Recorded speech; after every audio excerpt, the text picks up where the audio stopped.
A man without a ceiling falls into a galaxy without a floor.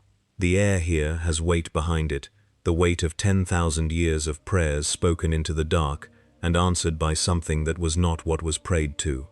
Every surface is carved with the names of what humanity is afraid of, and the carvings are not warnings but devotionals. He carries a law where other men carry weapons, a stillness that nothing in two universes has yet managed to cross, and Warhammer 40,000 has spent 10,000 years perfecting the tools that break things like that. So the question is not whether the infinity holds. The question is whether holding is enough, in a place where the darkness is not an enemy but a condition, and some things cannot be punched into stopping. The corridor had no joints. That was the first thing Xalanthos Pyre had noticed about it, 9 years ago, when the troop was assigned the western approach as patrol territory following the collapse of the Karleth tributary 3 sectors east. 9 kilometers of crystalline antimatter architecture without a single seam, a feat of engineering so complete it should have produced, in any Aeldari craftsman, an existential kind of pride. It produced in Xalanthos Pyre a mild professional irritation, because there was nothing theatrical about perfection. Perfection had no character. Perfection could not be surprised. The fold he noticed in the 6th year, not a crack, not a damage point, a crease, subtle as a breath on still water, at the corridor's midpoint, where the crystalline surface caught the ambient bioluminescence at a fractionally different angle than it had the day before. He had catalogued it, filed the notation in the aesthetic compartment of his mind alongside other imperfections worth watching. Returns to perfection were interesting. Departures from it were more interesting still. The morning the departure became a presence was the morning everything changed. Xalanthos Pyre came around the gentle curve of the western approach at standard patrol speed, Death Jester mask reading the corridor's psychic temperature, haywire grenades sleeping at his hip, and found the crease had opened into something that occupied space. A man. White hair, black and white garments with no iconography he could read, a strip of black cloth across his eyes that should have made him blind, and the absolute precise bearing of someone who had located Xalanthos Pyre 40 seconds before Xalanthos Pyre had located him. The man stood with his hands in his pockets, his weight distributed in the casual, unconvinced posture of someone waiting for something they had decided not to be impressed by. Xalanthos Pyre had killed 17 Space Marines in unarmed combat. He had danced through the perceptive defenses of 3 Chaos Warlords and left them laughing at the joke of their own undoing. He had once delivered a punchline to a great unclean one that was so elegantly composed the demon had complimented him on it before reassembling itself. He stood still and said nothing. The man turned toward him with the precision of a targeting system. Behind the black cloth, something burned. Not the cold blue of Aeldari warp sight, not the green of Necron power, not the sickly iridescence of chaos energy. Something white. Something that read the room the way a room had never been read in Xalanthos Pyre's long experience, reading the crystalline walls and the geometry of the corridor, and Xalanthos Pyre himself with the flat, comprehensive attention of an intelligence that did not need to look at something to have already catalogued it. "Hey," the man said. The language was not any language Xalanthos Pyre had been trained in. It was something older than language, in the way that the things which preceded words were always older than what came after. He understood it because understanding preceded vocabulary. "You are in the webway," Xalanthos Pyre said, shifting into a register the stranger could receive. "That designation carries weight here, does it?" The man tilted his head. "I'm in a tunnel, a very impressive tunnel. I'm trying to work out if I walked in or if I was pulled. Those experiences differ. In my experience," the man said, smiling in the way that some individuals smiled when they wanted to communicate that they were aware of exactly how infuriating the expression was and had decided to use it anyway. "The distinction is less clear than people insist. I'm Gojo Satoru, the best in my world, possibly now the best in 2 of them, a beat, though I'll need more data on that." Xalanthos Pyre looked at him for 3 full seconds. Then he sent the summons for Ilyara Vel. She came through the secondary junction like smoke through a crack in a wall. 19 layers of fate perception folded into the posture of a woman who had already seen this moment from several different angles and was choosing which memory to inhabit for the actual living of it. The shadow seer moved with the specific quality of the prophetic, a studied calm, earned not from the absence of fear, but from the discovery that knowing what was coming did not actually prepare you for the weight of it arriving. Ilyara Vel had been dreaming of white hair and impossible stillness for 43 years. The dreams changed in their details, the way true prophecy always did, offering a shape instead of a picture, a grammar of coming things instead of their conjugation. What remained constant? A brightness that was not light, a stillness that was not death, and a space between all things that opened like a mouth and refused to close, gentle about it, patient about it, the way something is patient when it has never once been in a hurry, because nothing has ever been fast enough to matter. She came around the curve and saw him and stopped. He had already found her, of course. The perceptive misdirection she had woven into the corridor approach, 12 veils of psychic displacement designed to redirect attention before attention could locate her, had been walked through without evidence of engagement, not defeated, not seen through. Simply not encountered, the way you did not encounter a wall you had not been told was there. He tracked her with his head the way a predator tracked movement, though the word predator was wrong, in a way she needed a moment to correct. Because predators were hungry, and whatever was behind those white eyes was not hungry. It was curious, the 6 eyes, she said, because naming things was what a shadow seer did when the alternative was silence, and silence in this moment would have been defeat. You can see them? He sounded surprised, not alarmed. I see what they see. She stepped closer. This was, she registered, the most dangerous thing she had done in 43 years, and she had stood inside a Lord of Change's probability dream. You read the threading, the way things accumulate, the lines fate follows. Cursed energy, Gojo Satoru said. That's what we call it where I'm from.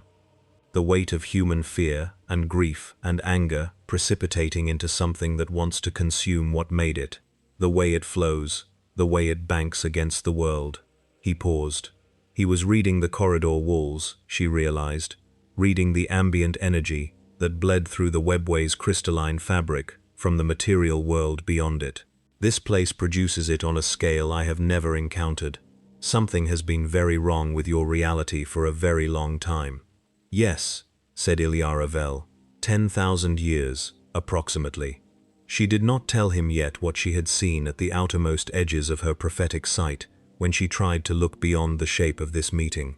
She did not tell him about the figure in the avian mask, crowned with shifting eyes, that occupied the periphery of every strand she examined, bending toward a specific probability knot, with the interest of a collector identifying a specimen. She did not tell him about Calyx Thrond, whose name she had pulled from 14 separate probability currents over 13 months, or what he had been doing in the collapsed eastern tributary for the 14 months before this morning. She did not tell him yet. The bargain had to come first. We can offer you passage, she said, out of the webway, into the material world, where you may choose your direction. We ask nothing of you as a servant. We ask nothing as an ally. We ask one thing. You haven't named the thing. Because when I name it, you will either agree or refuse, and I need you to understand what you have stepped into before you choose. She turned and looked down the corridor's perfect, jointless length. There is something in the eastern tributary that wishes to unmake what remains of my people's last road. I need someone who cannot be touched. Gojo Satoru was quiet for 4 seconds. The 6 eyes moved behind the black cloth in a way she could not track. Define cannot be touched, he said. Whatever moves toward you, she said carefully, does not arrive. The smile he gave her was the most unsettling thing Ilyara Vel had encountered in 43 years of prophetic sight, because it was not the smile of a warrior hearing a challenge. It was the smile of a person who had been bored for a very long time and had just heard something that made the boredom feel like it had a purpose. I'm already in, he said. What else? Far to the east, in the tributary system that had seen no Aeldari feet for 9 centuries, Calyx Thrond moved through walls of probability that were not quite walls, tracing the architecture of the ritual with fingers that had 11 joints and moved in directions the human eye had no notation for. He had been a librarian once, a space marine of the Thousand Suns, before the rubric, before Prospero, before the long unraveling of everything that had made the Legion what it was. He had survived the rubric not through luck, but through the specific quality of attention he had always brought to his work, the attention of a man who understood that knowledge was not a thing you accumulated, but a thing you became. He had become something, over 3 decades of chaos service, that was considerably more than a librarian, and considerably less than human, and he found that this bothered him not at all. What had once been called certainty now felt like architecture. He lived inside it.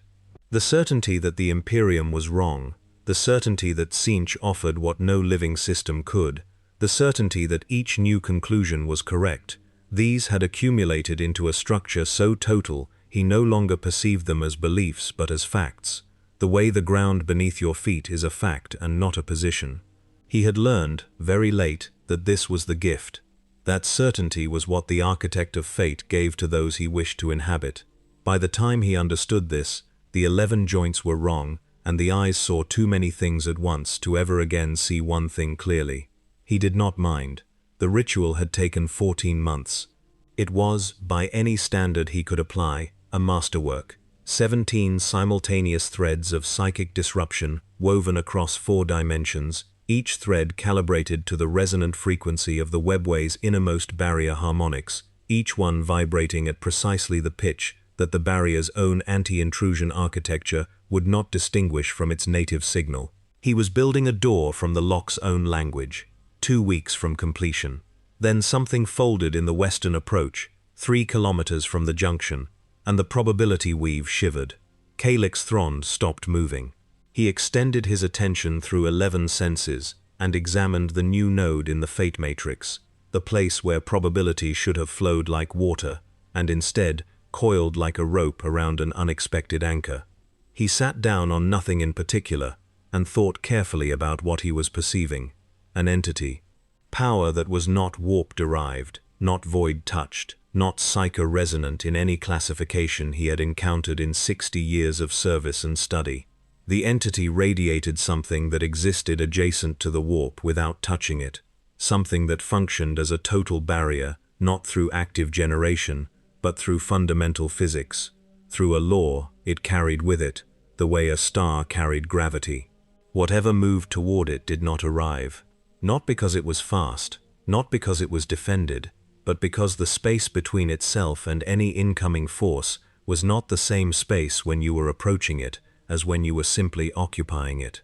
He had read about this, once, a long time ago, in one of the Architect of Fate's Silver Tower archives that existed in a corridor that appeared only when being walked through, a description of a universe that ran on human emotion crystallized into spiritual force, and a figure in that universe who had reached the theoretical apex of what human potential could express. The 6 eyes, the infinity. Calyx Thrond looked at his 14 months of careful work, and then looked at the probability node in the western approach, and understood, with the clarity that came from 60 years of reading fate's threading, that his 2 weeks had just become 3. Not because the ritual was disrupted, because something more interesting had arrived. He turned his attention east and began reconfiguring his timeline. They walked the western corridor for an hour before Iliara Vel spoke again about the thing she needed. Gojo had spent the hour calibrating.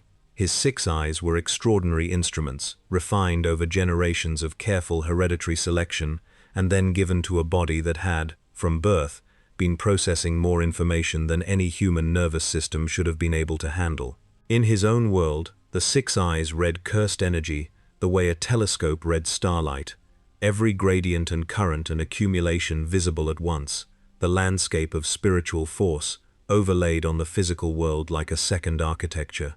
He had lived his entire life seeing 2 worlds simultaneously. Here, the second architecture was something else entirely, the warp, he was learning to call it, not just emotion made material, though it contained that, something older, something that had been building since before the species that fed it had evolved into forms complex enough to be afraid. A dimension of pure psychic energy, adjacent to physical reality, pressing against it the way water pressed against a dam, and the dam was cracked in ways that made the cracks look like features rather than damage. Things moved through the cracks. The things that moved through the cracks had been moving through them for 10,000 years and had, in that time, developed the particular personality of anything that inhabits a space long enough, territorial, hungry, convinced of its own permanence. He could see the texture of the warp pressing through the webway's crystalline walls, not fully, not the way he could see cursed energy in his own world, but enough to understand that the scale was different. Enough to understand that whatever had made this reality so saturated with spiritual weight was not something he could point at and destroy. It was the universe itself, grieving. That was a different kind of enemy than anything he had met before. "Tell me about the ritual," he said. Ilyara Vel told him. The story was 14 months old and began with silence, which was how the worst stories in the webway always began. The eastern tributary had gone quiet first, the ambient warpium that Aeldari navigators used as a positioning reference, simply ceasing one morning without announcement. Then the walls had changed, subtly at first, almost imperceptibly, the crystalline surface developing patterns that looked like notation, that read like notation in some sense, but wrong in the specific way that a copy of a text reads wrong when the copier understood the forms of the letters but not their meaning. The notation was not describing something, it was constructing something. There was a difference. She told him about the 3 warlocks who had been sent to investigate and disrupt. She told him how they had gone into the tributary and found the notation and begun removing it, carefully, thread by thread, and how they had reached the junction at the tributary's midpoint, and she had called them back through the webway link, and they had responded in the wrong order. Not wrong answers. Wrong order. The sequence of a conversation that had already happened replayed from a different internal clock. 2 of them had, by the time they passed through the junction back into the western corridor, been writing notation on the walls themselves. They had not appeared to be aware of it. Self-propagating, Gojo said. Yes. The ritual uses the people who try to stop it as new vectors for its own spread. Yes. And sending psychic users makes it worse because the ritual's component architecture is designed to interface with psychic minds. Yes. He was quiet for a moment. But someone with a barrier that isn't psychic, he said, that predates psychic engagement as a mechanism entirely, that exists as a property of physics rather than a property of mind, could walk through the ritual space and reach its center without the ritual having anything to work with. No psychic interface to access, no information channel to propagate through. He paused. And if that person is also reading the threading at the same time, they could dismantle it from the inside. Ilyara Vel said nothing. She had known he would arrive here. Knowing had not made it easier to watch. The promise, Gojo said. Yes. That's the thing you couldn't name until I understood. Yes. He nodded, easy about it, and she understood then. Something about him that the prophetic strands had failed to convey, that he was not easy because the danger was small. He was easy because he had decided, somewhere very young, that difficulty was interesting, and that the things that tried to stop him were information rather than obstacles, and that the most efficient response to an impossible situation was usually to walk directly into it while remaining alert for what it was actually made of. "I'm in," he said. "You agreed before I finished explaining. I agreed when you said something needed doing that only someone untouchable could do. A beat. I'm untouchable. That's not arrogance, it's taxonomy. You had me at that." Xalanthos Pyre, who had been walking ahead of them in the silence of a performer who had strong opinions about dialogue and was declining to share them, glanced back once. Gojo caught it. "You don't trust me," Gojo said. "I trust your power," Xalanthos Pyre said. "I do not yet trust your judgment." "Fair," Gojo said. "Give it time." The first attack came from the ceiling. 17 pink horrors of Tsiench dropped through the crystalline surface simultaneously, phasing through the antimatter architecture in a way that should have been impossible for any entity not native to the webway's dimensional layering, which was something Calyx Thrond had spent 11 months arranging as a secondary function of the ritual's broader architecture. A series of phase permits, woven into the tributary wall material at specific points, that allowed Tzeentchian daemons to move through the webway's barriers at designated locations. A passive capability, unassuming, elegant, and entirely invisible to any scanner the Eldari possessed. The 17 horrors landed in a precise ring, no two of them equidistant, the arrangement calculated to create overlapping fields of warp fire coverage that would leave no physical gap, no shadow, no angle from which an occupant of the ring could be outside all 17 fire arcs simultaneously. They opened their mouths, all 17, in the same moment. The warp fire that emerged was not fire in any conventional understanding, it was intention with a burn rate. Tzeentchia's flame thought about what it wanted to incinerate, and then incinerated it, bypassing the physical mechanics of combustion in favor of the more efficient route of simply deciding that something should be on fire and watching reality agree. It was, in the broader spectrum of chaos weaponry, quite beautiful. It hit the infinity at 30 centimeters from Gojo Satoru's face. The warp fire hung in the air, not deflected, not absorbed, hung. A frozen curtain of pink and blue, precisely where the infinity's outer boundary existed, as though the fire had arrived at a wall made of the concept of stopping and stopped, and then the energy that composed it found nowhere to go and dissipated into the specific quality of absence that Gojo Satoru had learned, in his own world, to find peaceful. He looked at it. He said. He had not been sure, until this moment, that the infinity would function against warp fire. The infinity's mechanism was spatial. It occupied the space between himself and anything approaching, and made that space absolute, mathematically infinite, a distance that could not be crossed regardless of velocity. Physical matter stopped because the space through which it moved never ended. Energy stopped because the medium it propagated through reached infinite extension before it reached him. The warp fire was different. It was intention. It was something that wanted to burn. The wanting, he was discovering, also stopped. The infinity, it turned out, stopped things from arriving at all, regardless of what they wanted to do when they got there. He made a note of this. Around him, Xalanthos Pyre and the troop had already moved. The Harlequins deployed the way they always deployed, with the practiced efficiency of performers who had rehearsed every possible configuration of danger until the rehearsal and the performance became indistinguishable. Xalanthos Pyre moved through the ring of horrors like water through a gap, the Harlequin combat style making every step a decision and every decision a blade, his shrieker pistol speaking twice before any horror had time to redirect its attention. Two horrors came apart in the specific theatrical fashion that Tzeentchian daemons preferred, not simply destroyed but fragmented into their component probability strands, each strand briefly visible as a filament of pink light before dissipating.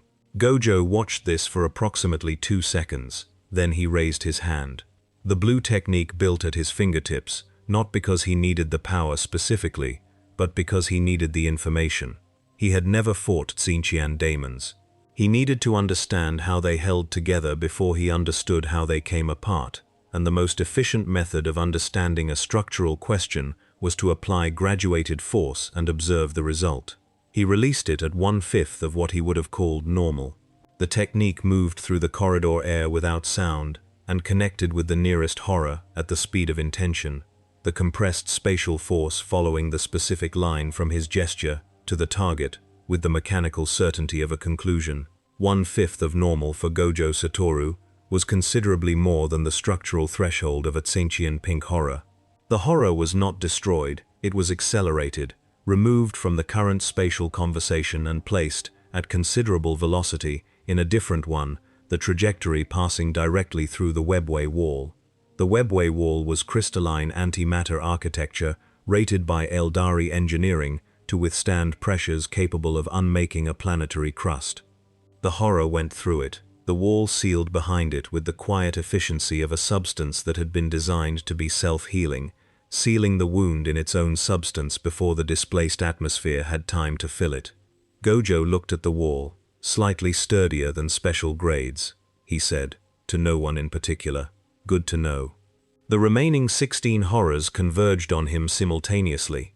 This was tactically reasonable given that their primary target was apparently impervious to their ranged capability, and that converging from 16 directions would, in theory, create a situation in which any gap in a localized defensive field would be covered by another approach vector. The theory required a localized defensive field with gaps. All 16 convergence vectors arrived at the infinity's boundary and stopped. Gojo moved. The movement was not fast in the way that physical speed was fast. He did not cross the distance between himself and the nearest horror by traveling it at high velocity. He redistributed the meaning of the distance, folding the spatial relationship between himself and his destination the way he had been folding spatial relationships since he was a child, and arrived where he intended to arrive without troubling himself with the space in between. The nearest horror was 3 meters tall and smelled of burning probability. It swung something that was not precisely an arm at him, attempting to deliver a blow that passed through the infinity before the horror's mind had caught up to the fact that blows of this type did not work here, and the infinity consumed the swing's kinetic investment and returned nothing. Gojo hit the horror in the center of its mass with the specific force of the red technique at close range. The daemon came apart like a premise that had been disproven. He was at the second one before the first had finished not existing. He moved through them with the patience and efficiency of a teacher demonstrating a lesson he had taught many times, each engagement calibrated to yield maximum information, each dismissal clean and total. He used the blue and red techniques interchangeably at low to moderate power settings, not from caution, but from the same reasoning that made a skilled musician play scales before a performance. Calibration, orientation, the building of a specific relationship with the acoustics of a new space. The webway's acoustics, he was learning, were particular. The seventh horror had tried something interesting, attempting to phase through the webway wall and re-emerge behind him, which was a tactically sound approach against an enemy whose defenses operated in conventional spatial terms. The infinity did not operate in conventional spatial terms. It extended through the wall. The horror rematerialized into a boundary that existed as far into the wall as Gojo's effective range extended, which was considerably farther into the wall than the horror had planned for. Gojo noted this too. The remaining 3 horrors had by now made a decision that was, for entities without the capacity for rational evaluation, impressively close to strategic. They fled. Not blindly, but along the specific path that the phase permits in the webway wall offered, retreating through the architecture toward the eastern tributary. Gojo let them go. "They'll report back," he said, to Xalanthos Pyre, who had stopped fighting to watch the last 3 exchanges, with an expression that the Death Jester mask concealed, but that Gojo could read from posture alone. Then, whoever's watching will make a decision based on what they just saw. That decision will tell me what I'm actually dealing with. "You are not concerned," Xalanthos Pyre said. "Should I be? You are in an alien transit system, in an alien reality, being studied by a chaos god through servitors you have never encountered, with no knowledge of this universe's history, its weapons, its factions, its theology, or its scale of conflict. You have been here for approximately 3 hours. Gojo considered this. You forgot to mention I have the best spatial awareness in this or apparently any other universe, he said. But yes, you're right that I should probably learn more things. He turned back to Iliara Vel. Ritual. Tell me the rest. The second attack came 20 minutes later, and it came from Calyx Thron's own hand. The war song was not a creature. It did not have physical form. It did not move through space in any way that the infinity would have recognized as something to intercept. The war song was a psychic technique of such layered, recursive complexity that most sorcerers of the Thousand Suns spent decades attempting to decode even one of its 17 component harmonics, and Calyx Thron had been composing this particular variation for 3 years, since the Architect of Fate first whispered the shape of the coming visitor into the resonant architecture of his enhanced awareness. It did not attack the body. It did not attack the mind in the way psychic attacks were conventionally understood to attack minds, battering against mental defenses or inserting foreign information through the gaps. The war song asked a question. The question was structural. It sought the pattern that made a given individual cohere as a self, rather than as a collection of matter briefly organized by biological and spiritual insistence. It found those patterns the way a lockpick found tumblers, gently, inquiringly, without force. Then it asked, what if you arranged yourself differently? It had unmade 4 space marines and a chaos sorcerer of considerable standing before Calyx Thrond had fully mastered its application. He sent it through the webway wall from 400 meters away and watched what happened through 11 dimensions of perception. The warsong moved. It did not encounter the infinity. The infinity stopped things that arrived. The warsong did not arrive. It was a question asked of the space the target already occupied, arising from within the territory of the self, rather than crossing the boundary of it. It touched Gojo Satoru's self-architecture. He staggered. 1 step back, heel catching the corridor floor, a sound that might have been surprise. Iliara Vel was turning before the thought completed. Xalanthos Pyre was already in motion.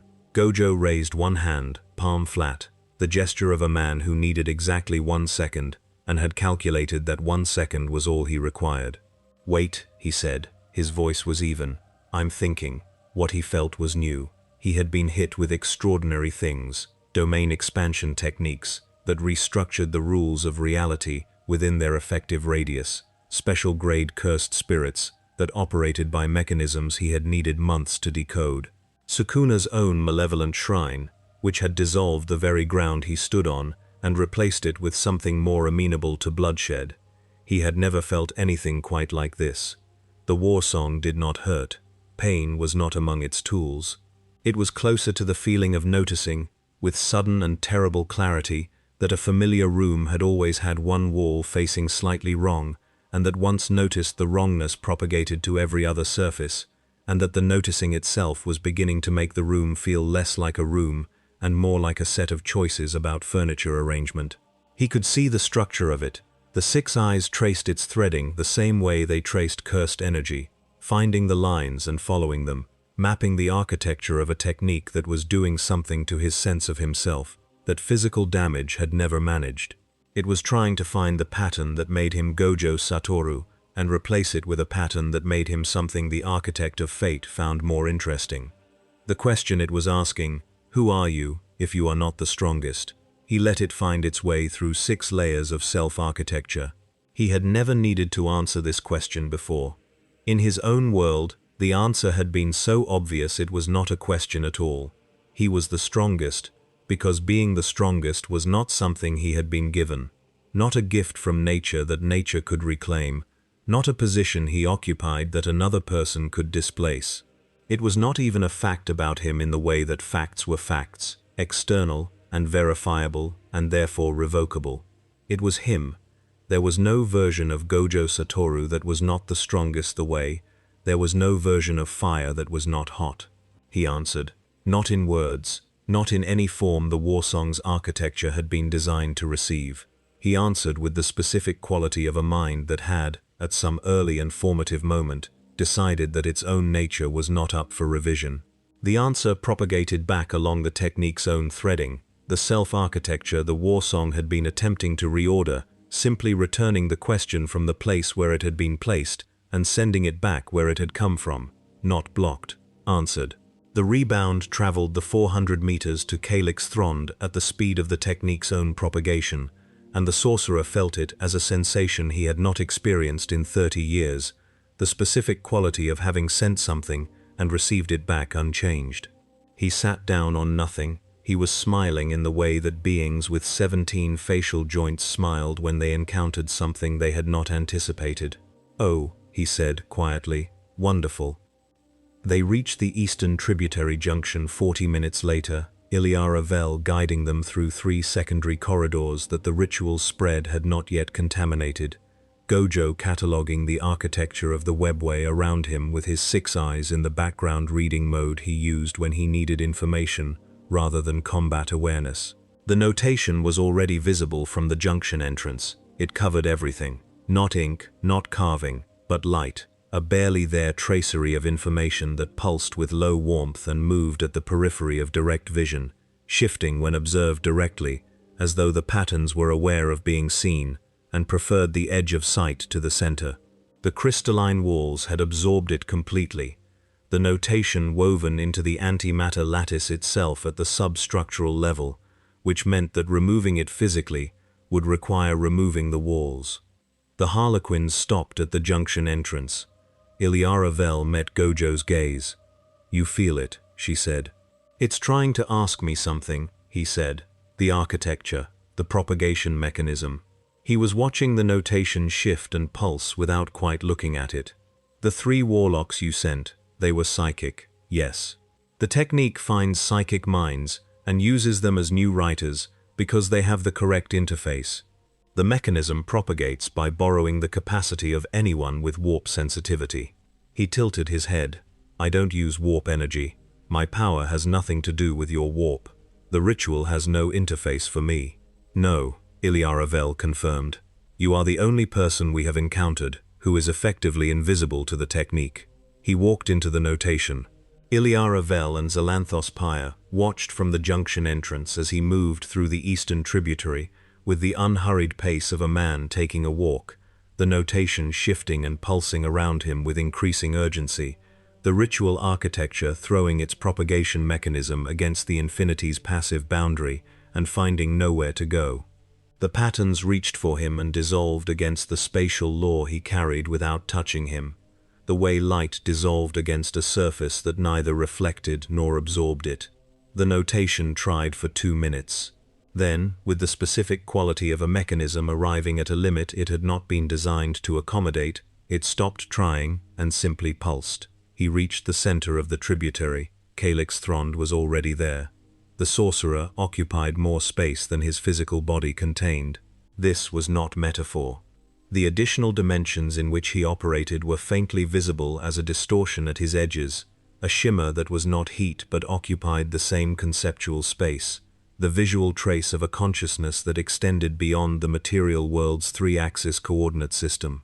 His armor was deep blue, corrupted into something that retained the memory of thousand suns coloration while becoming something else, something that had colors in registers beyond the visible spectrum, colors that Gojo's 6 eyes could detect, and that had no names in any language he spoke.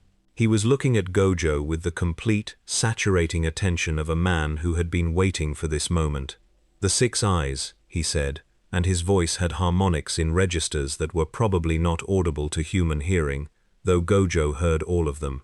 "I have read about your kind, not your specific kind, a kind adjacent to yours, from a universe adjacent to this one. The architect of fate maintains archives that would surprise you." "Probably not," Gojo said. "The surprise comes after."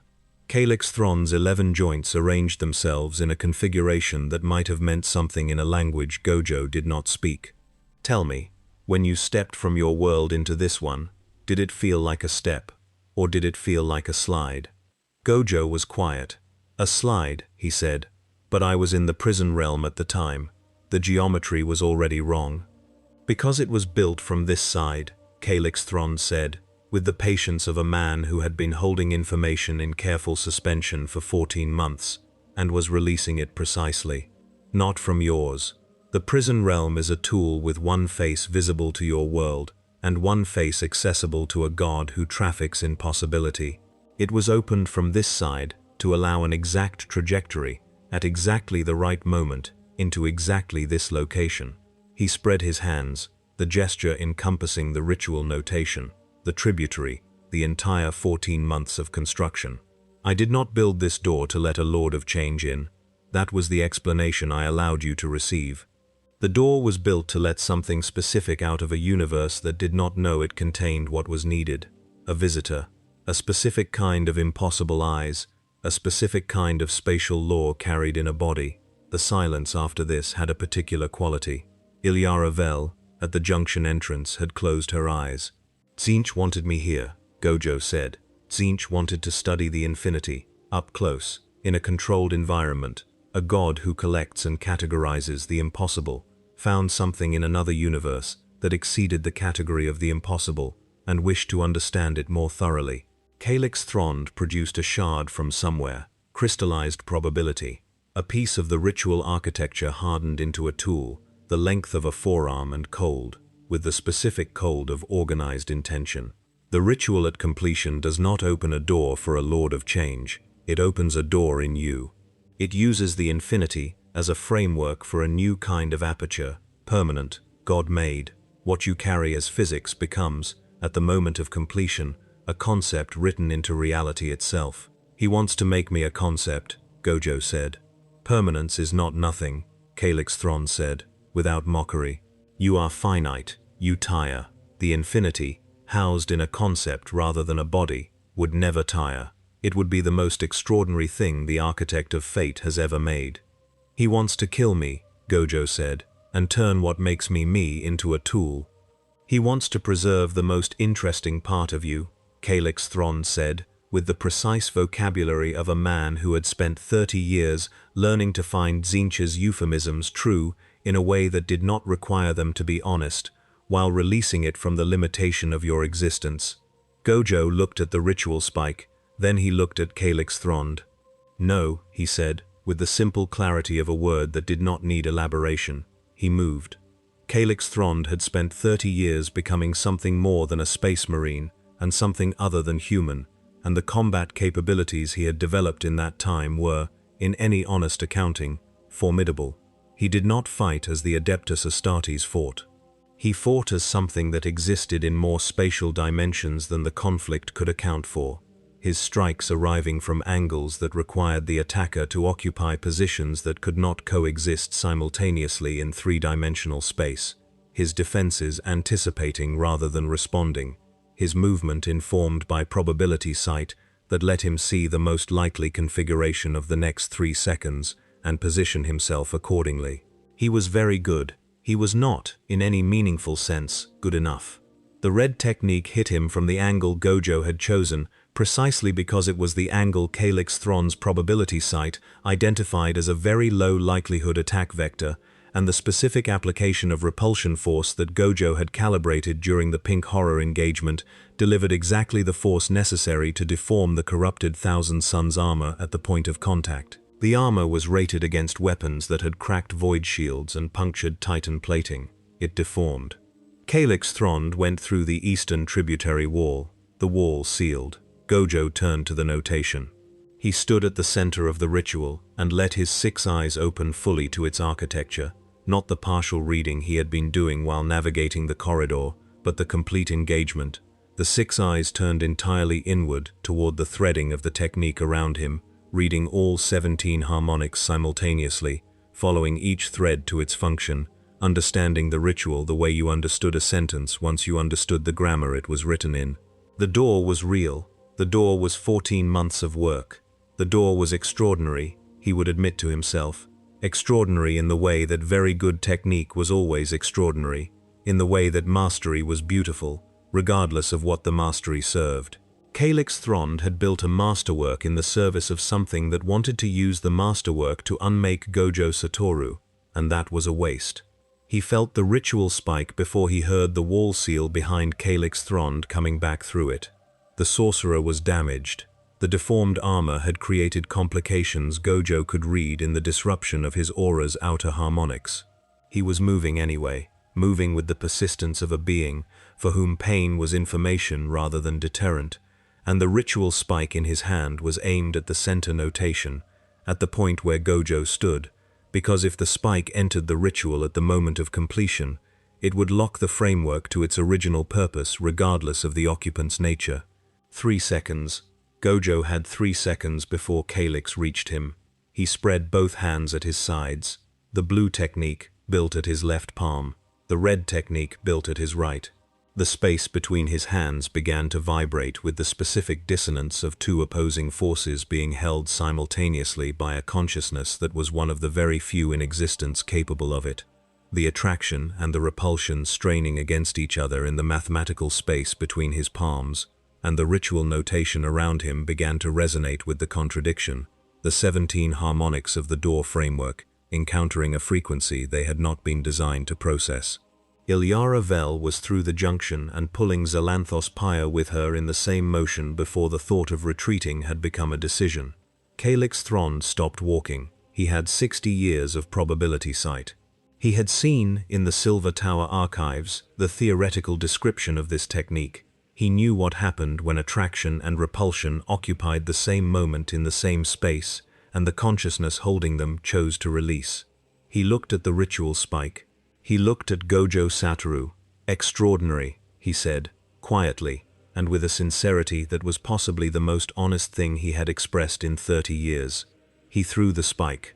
Gojo Satoru released hollow purple into the center of the ritual. It was not loud.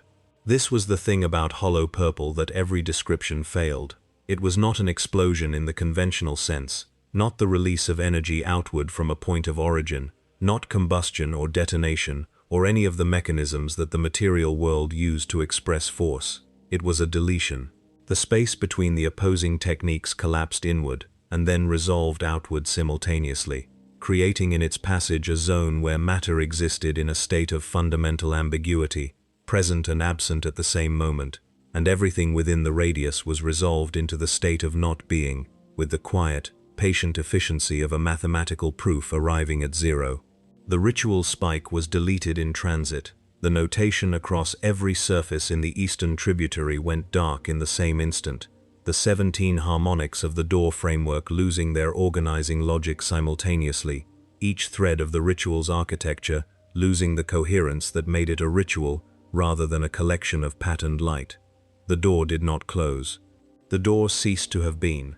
The wavefront expanded through the tributary walls and into the broader webway architecture, and there, in the crystalline antimatter substrate that Calyx Thron's 14 months of work had been slowly, microscopically contaminating with its own resonance, hollow purple found the micro-contamination and deleted that too.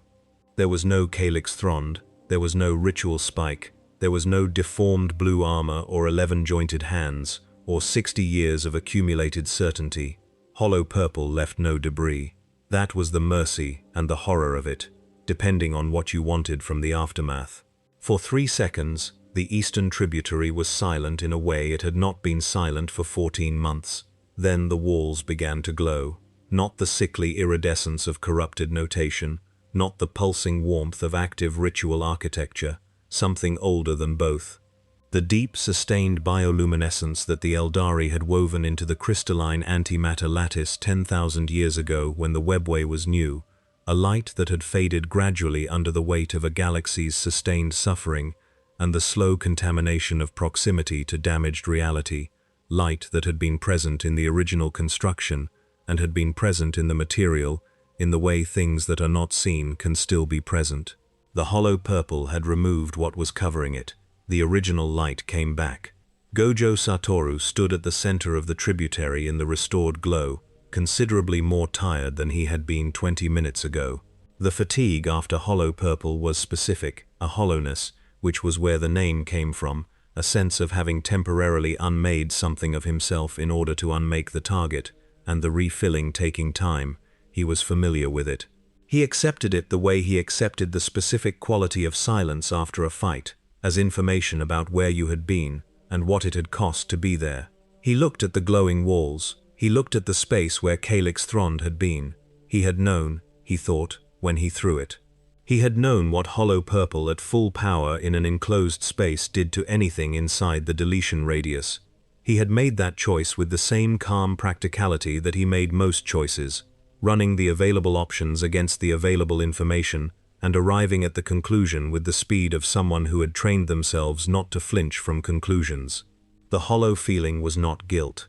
Guilt required a conviction that a different choice would have been better. He did not have that conviction. The hollow feeling was simply cost. Ilyara Vel came through the junction entrance. She walked to the center of the tributary and stood beside him and looked at the walls for a long time.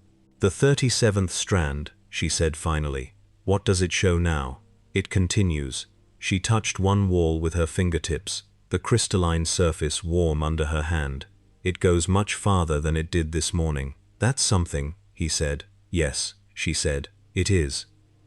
They came out of the webway through a transit point 3 meters from the base of a hab spire on the agri-world of Thesis Vel, and the first thing Gojo Satoru saw was the shrine. It occupied the northern district of the planetary capital entirely. Building was not the right word for it. Accumulation was closer, a vertical accumulation of devotion given physical form, spire rising above spire, in a grammar of faith that had been in continuous construction for 800 years. every surface carved with figures of sacrifice and triumph and suffering so densely that at this distance they blurred into texture, the texture of 1,000,000 human stories told in stone. The Aquila, the Imperium's double-headed eagle, appeared at every scale from the width of a human hand to the width of a city block, and the whole structure was lit from within by something that was not quite light and not quite warp energy, but occupied the space between them. The specific radiation of accumulated human belief, given enough time and concentration to become something almost physical. He stared at it for a long time. "This is comfort here," he said. "This is what people built when they needed somewhere to stand." "This is what you build," Ilyara Vel said, without looking at the shrine, looking instead at the city that clustered around it, the way moss clustered around stone, the dense, ferrocrete-packed agglomeration of humanity that a galaxy at constant war produced when it needed somewhere to put people, when the only shelter your species has ever found is the belief that something is listening. It is imperfect shelter, but it is the only kind that has proven durable. Gojo's 6 eyes were reading the city below. He could see what she meant. The devotional current was real and visible to him, a vast, slow flow of human hope moving upward from the population concentration toward the shrine and returning changed, not comfort exactly, not certainty, but something that was not quite despair either, a quality of managed fear, of acknowledged darkness, held at arm's length by the act of acknowledging it together. He could see the energy of it, thin and warm and improbably persistent given what the 6 eyes were simultaneously showing him at the membrane between this world and the warp, the hair-thin places where the material and the immaterial were barely separated, the things that pressed against those places from the other side. The membrane here was everywhere, and it was damaged everywhere. Not cracked in any single place, but worn, the way cloth was worn, not by any single tear, but by 10,000 years of friction. He thought about cursed energy in his own world. He thought about how it came from human fear and grief, how it accumulated in places and moments where suffering concentrated, how the stronger the suffering, the stronger the spirits it produced. He thought about what a galaxy that had been at war for 10,000 years would have produced if that were the mechanism here, what had accumulated, what had been fed by 10,000 years of an entire species' terror. The Chaos Gods were not like special-grade cursed spirits in any specific, mappable way, but they were, in the broadest possible sense, the same kind of thing. The same fundamental mechanism, suffering made real, grief given appetite, fear given form. He understood, standing on the hill above Thesis Vel, why the infinity had stopped the Lord of Change from arriving when it dropped through the sky 3 days later. He understood, he thought, what being here might mean. The Lord of Change arrived on the 3rd morning after their emergence from the webway. Not through a prepared door. The door was gone. It arrived the way Lords of Change arrived, when elegance was unavailable. It tore. A vertical wound in the sky above the planetary capital, 6 meters in diameter, bled colors that had no names in the human spectrum, and from the wound descended a being of 16 wings and incalculable age, whose presence in the material world pushed the air ahead of it with the force of a concept insisting on its own reality. It was looking for something specific. Gojo was in the street below when it arrived, moving through the morning crowd with his hands in his pockets, the 6 eyes reading the energy landscape of the city around him, cataloging the movement of the devotional current, mapping the thin places in the membrane. He had been doing this for 3 days, not building toward anything, not preparing for anything he had been told to prepare for, just learning, just reading, just trying to understand the shape of what he had fallen into. He looked up at the tear in the sky. The Lord of Change looked down at him. He recognized the quality of its gaze. The same quality he had felt in the eastern tributary when the war song hit him. The layered, analyzing attention of a consciousness that was not trying to destroy him, but to understand him, to map the parameters of the anomaly he represented, so that the anomaly could be catalogued and used. Tsench's interest pressed through the form of a servitor that was itself a concept rather than simply a body. "You destroyed my sorcerer's work," the Lord of Change said. Its voice existed in time differently than other sounds. "He was in my way," Gojo said. "You resolved my door into absence. It was the most efficient approach. You walk in my galaxy without invitation," the Lord of Change said, carrying eyes that should not exist outside the fold they belong to. "I didn't choose this," Gojo said. "Your boss pulled me here. I'm just working with what I've got." The Lord of Change spread all 16 wings. Then it plunged. It moved at the speed of inevitability, 6 meters of animate concept, aimed at the street below, with the total certainty of something that had never once encountered a surface it could not pass through. The people in the street scattered, running with the practiced efficiency of a population that had learned the shape of danger from childhood, and the shadow of the descending daemon swept the ferrocrete and the scattered carts, and the devotional offerings someone had left at the base of a shrine pillar. The Lord of Change hit the infinity at 15 meters altitude, 15 meters above Thesis Vel, 16 wings spread for purchase, 6 meters of concept descending at the speed of certainty. Stopped. The silence after was extraordinary. The Lord of Change hung in the air above the city, wings beating at the boundary with the slow, exploring rhythm of something that had never encountered a wall it could not pass through, and was now methodically testing whether the wall was real. The warp light that surrounded it bent at the infinity's edge and scattered. The psychic pressure that preceded a Lord of Change into any space it occupied hit the boundary and went somewhere else. Then the Lord of Change began to push. This was not an attack in the conventional sense. It was the application of conceptual mass, the weight of a being that existed in more dimensions than the material world contained, pressing against a boundary that existed only in material world terms. The infinity accepted this the way physics accepted any challenge to its parameters, by remaining exactly itself while the challenge encountered its own insufficiency. Gojo could feel it. The pressure, not pain, not penetration, but the specific sensation of something very large pressing against something that had never been designed to be pressed, never needed to be reinforced because nothing had ever reached it before. He could feel the infinity's outer boundary flexing with the kind of flex that was still perfectly functional, but was still, in some small way, new information. He raised both hands. The people who were still in the street saw what they later described as a man standing in the morning market with his hands held out to his sides, and the air around him going very quiet, in a way that was not the absence of sound, but the presence of something that occupied the space. Sound occupied, and was not sound, and was not sound. They saw the air compress at the distance between the man and the hovering demon, and then they saw the demon move backward, not blasted, not thrown, moved. Steadily, with the unhurried certainty of water finding a lower elevation, the Lord of Change was pressed back from the 15-meter mark to the 20-meter mark to the 30, the infinity in its conscious expansion form pushing outward against the conceptual mass with a force that was not force in the mechanical sense, but in the sense of a will that had decided the outcome and was communicating that decision to physics. The Lord of Change reached the altitude of the wound in the sky.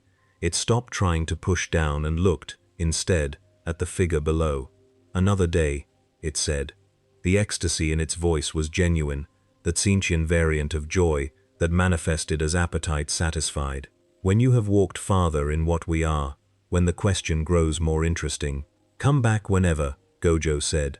His voice was steady. He was tired, more tired than he had been in the Eastern Tributary, the triple expenditure of the passive infinity maintaining itself against sustained conceptual pressure, the conscious expansion, and the residual cost of hollow purple from 3 days ago, combining into a fatigue that was more profound than he usually permitted himself to acknowledge. "Yes," the Lord of Change said, slipping backward through the tear, which sealed behind it like a wound closing. "That is precisely what interests us." The sky returned to its normal agri-world appearance, industrial overcast, orange-gray from the refinery complexes, 3 continents away, the thin cold light of a star that had been burning for longer than the Imperium had existed. The street was silent. An ecclesiarchy deacon named Seren Vas had watched the entire confrontation from the doorway of his devotional distribution post, 28 meters from where Gojo had been standing. He filed a report that evening. The report used the word angel 11 times and the word miracle 4 times, and the phrase instrument of the emperor's will 6 times, and it was forwarded through 3 channels before reaching a junior inquisitorial acolyte who flagged it for her superior. The Inquisition would send inquiries. The inquiries would multiply. They would not arrive at any of the conclusions they anticipated, because the subject of their inquiries was already walking away from the spot in the market where he had stood, and would not be in any place they looked for him when they looked. He found Ilyara Vel at the end of the street. She was revising probability strands in real time. He could see it in the quality of her focus, the slight unfixing of her gaze that meant she was reading what was in front of her and what was ahead of it simultaneously. She had been doing this since the tributary. "How far?" he asked. "Far," she said. "Farther than I have ever read a single strand." He nodded. He understood the shape of it now, that he was here, that the thread connecting him to this universe was being woven by his choices in real time, and that it was no longer Tzeentch's weaving. The door was gone. The sorcerer was gone. What remained was a man in an unfamiliar galaxy, with too much power and not enough context, and the accumulating understanding that power without context was simply very efficient waiting. "Teach me," he said to Ilyara Vel. She was quiet for a long time. "None of the strands predicted that sentence," she said finally. "Good." He looked at the shrine across the city, at the accumulated devotion of 800 years of people building the largest thing they could imagine against the size of what they were afraid of. "Keep reading." He walked back into the city, into the streets and the weight of 10,000 years of humanity burning its faith against the dark. And the people of Thesis Vel, who had watched a blindfolded stranger stand between their market and a god and refuse to move, watched him go and began, slowly, in the quiet of the evening after, to tell each other what they had seen, each account a little different from the last, each telling adding something the teller needed it to contain. That was how legends began here. Not in the councils of the great, in the street, in the mouths of ordinary people who had seen something and needed a word for it. They did not yet have the word, they would find one. In the architecture of the Silver Tower, in a corridor that existed only when being walked through, the architect of fate turned its gaze from Thesis Vel. The door had been a hypothesis. The hypothesis had been answered in a direction that was not the expected direction, which was, of course, precisely the point. Tzeentch did not play games with fixed outcomes. The expected answer was the least interesting answer. The stranger had declined to become a concept. The stranger had declined to be improved. The stranger had stood in the center of a masterwork and deleted it with a technique that occupied no category the architect of fate had previously encountered. And then the stranger had stood in the street of a mortal agri-world and held a lord of change at bay through the simple application of a will that had decided, somewhere before memory, that its own nature was not available for revision. In the probability weave, a new collection had begun. Fragments of information, shed probability strands, the forensic residue of an infinity meeting this reality for the first time and the reality encountering its first genuine asymmetry. A scholar's collection, a record of what could not be unmade. Not defeat, never defeat. Tzeentch had no word for defeat, because the word implied a fixed endpoint, and fixed endpoints were the only thing the architect of fate found genuinely boring. The Six Eyes had read the threading of fate. The threading of fate had read the Six Eyes back. And in the cold mathematics of the far future, in the grim darkness where 10,000 years of war had refined suffering into the universe's primary export, a new variable had entered the equation. Not a savior, not a champion, not another soul to be broken on the wheel of a dying civilization's desperate endurance. Something rarer than any of those, something that could not be touched, something that had looked at the scale of the darkness and decided, with the specific, infuriating calm of the genuinely untouchable, that the darkness had not yet shown him anything interesting enough to leave. Whether it would solve the equation or complicate it, in ways that even the architect of fate could not calculate, remained to be seen. And in the grim darkness of the far future, where there was only war, that was the rarest thing of all, an unknown outcome.